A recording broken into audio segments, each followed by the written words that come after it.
ANM ನ್ಯೂಸ್ಗೆ ಸ್ವಾಗತ. ಬಕ್ರೀದ್ ಹಬ್ಬವನ್ನು ಸಂಭ್ರಮ ಸಡಗರದಲ್ಲಿ ಆಚರಣೆ ಮಾಡಿದ ನಗರ ಮತ್ತು ತಾಲೂಕಿನ ಮುಸ್ಲಿಂ ಬಾಂಧವರು.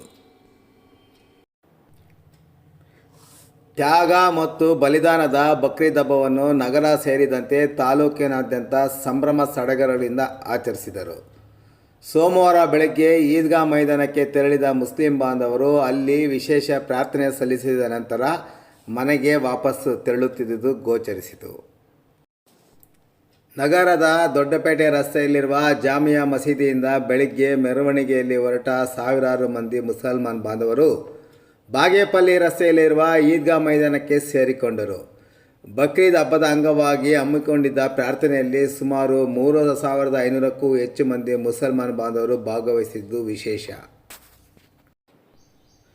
ನೆರೆದಿದ್ದ ಜನರನ್ನು ಉದ್ದೇಶಿಸಿ ಮಾತನಾಡಿದ ಜಾಮಿಯಾ ಮಸೀದಿಯ ಧರ್ಮಗುರು ಹಜರತ್ ಅಬ್ದುಲ್ ಹಕೀಂ ರಜ್ವಿ, ಬಕ್ರೀದ್ ಹಬ್ಬವನ್ನು ಈದ್ ಆಲ್ ಅದಾ ಎಂದು ಕರೆಯುತ್ತಾರೆ. ಬಲಿದಾನ ಅಥವಾ ತ್ಯಾಗದ ಹಬ್ಬ ಎಂದು ಸಹ ಕರೆಯಲಾಗುತ್ತದೆ ಎಂದರು. ಈ ಹಬ್ಬವನ್ನು ಸಂಭ್ರಮ ಸಡಗರದಿಂದ ಜಗತ್ತಿನಾದ್ಯಂತ ಆಚರಿಸಲಾಗುತ್ತಿದೆ. ಈದ್ ಅಲ್ ಅದಾ ಹಬ್ಬವನ್ನು ಮುಸ್ಲಿಂ ಬಾಂಧವರು ಜಲ್ ಹಿಜಾದ 10ನೇ ದಿನದಂದು ಆಚರಿಸುತ್ತಾರೆ ಎಂದರು. ಈ ದಿನವನ್ನು ಪ್ರವಾದಿ ಇಸ್ಮಾಯಿಲ್ ನೀಡಿದ ಬಲಿದಾನದ ರೂಪದಲ್ಲಿ ಆಚರಿಸಲಾಗುತ್ತಿದೆ. ತಮ್ಮ ಮಗನನ್ನೇ ದೇವರ ಇಚ್ಛೆಯಂತೆ ಬಲಿದಾನ ನೀಡಲು ಸಿದ್ಧವಾಗಿದ್ದ ಇಸ್ಮಾಯಿಲರ ಭಕ್ತಿಯನ್ನು ಮೆಚ್ಚಿ ಕುರಿಯ ಬಲಿಯನ್ನು ಪಡೆಯಲಾಗಿತ್ತು. ಈ ವಿಧಿಯನ್ನೇ ಕುರ್ಬಾನಿ ಎಂದು ಕರೆಯಲಾಗುತ್ತದೆ ಎಂದರು. ನಗರದ ಕೋಲಾರ ರಸ್ತೆಯಲ್ಲಿರುವ ಈದ್ಗಾ ಮೈದಾನದಲ್ಲಿ ಕೂಡ ಪ್ರಾರ್ಥನೆ ಸಲ್ಲಿಸಲಾಯಿತು. ಧರ್ಮಗುರುಗಳಾದ ಮೌಲಾನಾ ಮುನೀಫ್ ರಾಜರ್ ಅವರು ಭಾಷಣ ಮಾಡಿದರು. ಜಾಮಿಯಾ ಮಸೀದಿ ಅಧ್ಯಕ್ಷರಾದ ಮೊಹಮ್ಮದ್ ಗೌಸ್ ಮಾತನಾಡಿದರು. ಪ್ರಾರ್ಥನೆಯಲ್ಲಿ ಮಸೀದಿಯ ಕಾರ್ಯದರ್ಶಿ ಸೇರಿದಂತೆ ಹಲವಾರು ಮುಖಂಡರು ಭಾಗವಹಿಸಿದರು. ಹಲವಾರು ಮುಖಂಡರು ಬಕ್ರೀದ್ ಹಬ್ಬವಾದ ಶುಭಾಶಯಗಳನ್ನು ತಿಳಿಸಿ ಎಲ್ಲ ಧರ್ಮದ ಜನರ ಶಾಂತಿಯುತವಾಗಿ ಹಬ್ಬಗಳನ್ನು ಆಚರಣೆ ಮಾಡಿದ್ದಕ್ಕೆ ಧನ್ಯವಾದ ಸಹ ಸಲ್ಲಿಸಿದರು. ಪೊಲೀಸ್ ಇಲಾಖೆ ಸಹ ಸೂಕ್ತ ಪೊಲೀಸ್ ಬಂದೋಬಸ್ತ್ ಏರ್ಪಡಿಸುವ ಮೂಲಕ ಯಾವುದೇ ಅಹಿತ ಘಟನೆಗಳು ನಡೆದಂತೆ ಮುಂಜಾಗ್ರತೆ ವಹಿಸಿದ್ದು ಅವರಿಗೂ ಸಹ ಧನ್ಯವಾದಗಳನ್ನು ಸಲ್ಲಿಸಲಾಯಿತು.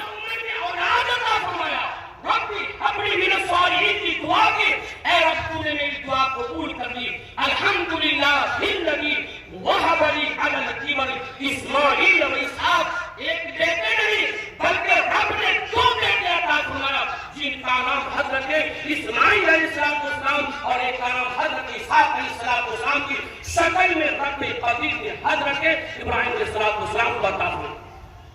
मकसद यही है कि अल्लाह का कुर्ब हासिल हो जाए। हमें मकसद यही होना चाहिए, क्योंकि रब फरमाता है लज्जनान अल्लाह लुहुमुहा वला दिमाउहा, ना अल्लाह के पास तुम्हारे जानवर का खून पहुंचता है ना गोश्त पहुंचता है। तो पहुंचता क्या पहुंचता, चाहे कुरान खुद कहता है वलाकि यनालून तक़वा मिनकुम, जो तुम्हारे दिलों में इरादा है, भेद है जो तुम इरादा कर रखे हो, किस वास्ते तुम कर रहे हो, वही पहुंचता है। अगर अल्लाह के कुर्ब हासिल करने के लिए तक़वा के लिए तुम कुर्बानी कर रहे हो, अल्लाह के पास नहीं पहुंचता है, तुम्हारे दिल का इरादा पहुंचता है।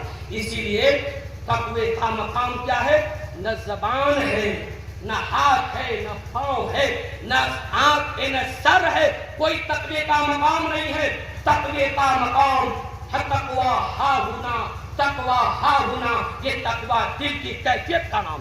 तक़वा ಮೊದಲನೇದಾಗಿ ಮತ್ತೆ ಇಡೀ ದೇಶಾದ್ಯಂತ ಬಕ್ರೀದ್ ಹಬ್ಬವನ್ನು ಆಚರಣೆ ಮಾಡಲಾಗಿದೆ. ಇವತ್ತು ಈ ಹಬ್ಬದ ವಿಶೇಷ ಏನಂದರೆ ಅಲ್ಲಾಹ್ ಹೆಸರಲ್ಲಿ ಬಲಿದಾನ, ಕುರಿಗಳನ್ನು ಬಲಿದಾನ ಕೊಟ್ಟು ಅಲ್ಲಾಹ್ಗೆ ತೃಪ್ತಿ ಮಾಡಿಸೋದೇ ಈ ಹಬ್ಬದ ವಿಶೇಷ.